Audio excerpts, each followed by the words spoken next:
Welcome to Kenton's videos. Enjoy the video.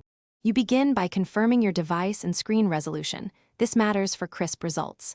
Next, pick the style you want: photo, gradient, live, or curated app, and gather a few candidates.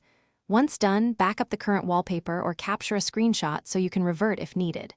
Now open your chosen source, a gallery, wallpaper app, or online collection. Make sure images are at least one. 5x your screen height for safe cropping. Take the first image into the editor and proceed. You now refine the chosen image in an editor or the wallpaper app. First, crop to the device aspect ratio and make small adjustments to exposure and contrast so icons remain legible. Then sharpen slightly and reduce noise. When done, add subtle vignette or blur around edges to keep the home icons readable. Make sure the subject sits inside the focal safe area so clocks and widgets won't obscure it. Once satisfied, export at full resolution and prepare to apply it. You finish by applying the optimized image as home, lock, or both.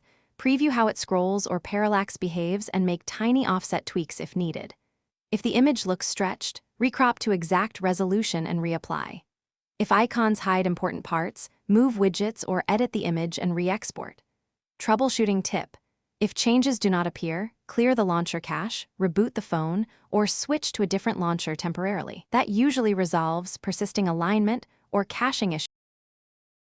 Thanks for watching. Consider subscribing if we helped you.